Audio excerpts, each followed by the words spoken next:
In a thriving dukedom nestled between emerald hills, the aging Duke Alistair devised a curious test. At dawn, he ordered his guards to roll a moss-covered boulder, large as a carriage wheel, onto the cobblestone road leading to the bustling market square. Concealed behind a hawthorn hedge, he watched as the day unfolded.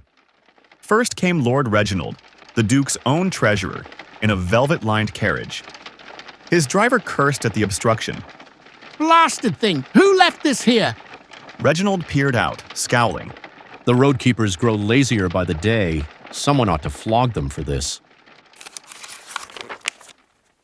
With a wave, he commanded his driver to detour through the muddy ditch, splattering filth on nearby market stalls. Next strode Lady Beatrice, a merchant renowned for her exotic spices. She prodded the boulder with her silk slipper and sighed. Useless. If the Duke can't keep roads clear, he's unfit to rule. She gathered her skirts and marched around it, complaining loudly to her entourage about declining standards. As hours passed, dozens more passed by. A wealthy cattle baron who kicked the stone and bruised his toe, howling about taxes wasted. 3 giggling courtiers who balanced wine goblets on the boulder for a jest. Even the town magistrate who snapped, "I'll file a report tomorrow," before hurrying to a banquet. None touched the stone. As twilight bled across the sky, Henry Miller, a wiry gardener whose hands bore the scars of decades tending orchards, trudged toward town. His donkey Daisy pulled a creaking cart overflowing with cabbages and turnips for the morning market. Henry's thoughts lingered on his daughter's fever and the healer's unpaid bill. Spotting the boulder, he halted. "Dangerous place for a rock." He murmured. "Old Widow Martha walks this path at night. She'd break her hip." Though exhausted, he unharnessed Daisy, patted her muzzle, and set to work. He dug his fingers into the earth beneath the stone, leveraging his spade against the cobblestones. Muscles trembling, sweat stinging his eyes, he heaved until the boulder rolled aside with a thunderous crack. There, in a rain-slicked hollow, lay a velvet pouch. Henry's calloused fingers fumbled with the drawstring. Inside glittered 50 gold crowns, enough to buy 10 farms, and a parchment sealed with the Duke's insignia. To the hands that serve without demand, every obstacle is a door unopened. Your character has earned what your labors never could. Alistair, Duke of Oakhaven. Henry sank to his knees, tears cutting trails through the dirt on his face. The coins meant medicine for his child, a new roof, and seeds for next season. When the Duke emerged from the shadows, clasping Henry's shoulder, the gardener stammered, "But why me, Your Grace?" Because the Duke smiled. You saw the rock not as a nuisance, but as a threat to others. News of Henry's reward spread like wildfire. The nobles who'd scoffed fell silent, their cheeks burning with shame.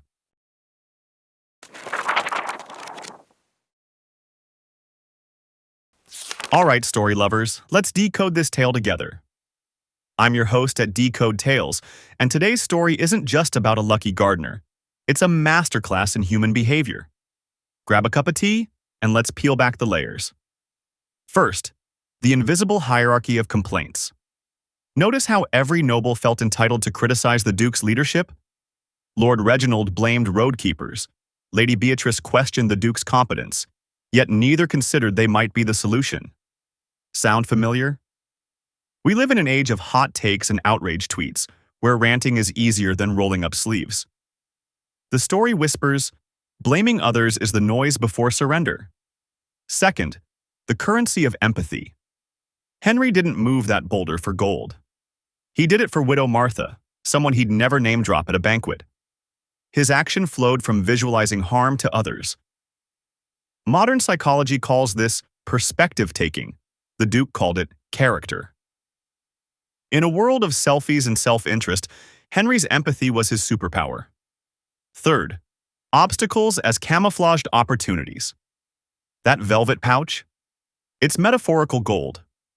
Maybe for you it's the boring project at work that could showcase your skills. The strained relationship waiting for one vulnerable conversation. The boulder of daily routine hiding a chance to pivot. The Duke's genius was placing the reward under the obstacle, not beside it, not down the road, under. Because true opportunities only reveal themselves when we engage the struggle. Now, let's get real.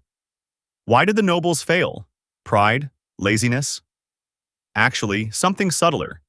Privilege blindness. When you're used to servants clearing your path, you forget you have hands. Henry, with no safety net, understood agency. His poverty bred resourcefulness. Their wealth bred passivity. So here's your DecodeTales challenge. What's your boulder right now? A procrastinated dream? A conflict you're avoiding? A societal ill you scroll past daily? Tag it in the comments. We're all fellow travelers here. If this resonated, do me a huge favor. Smash that like button. It tells YouTube, hey, more tales like this. Subscribe for weekly story decoding, hit that bell, and share your thoughts below. What would you have done at that boulder? Until next time, remember, the heaviest rocks guard the brightest gold. Keep decoding life, friends.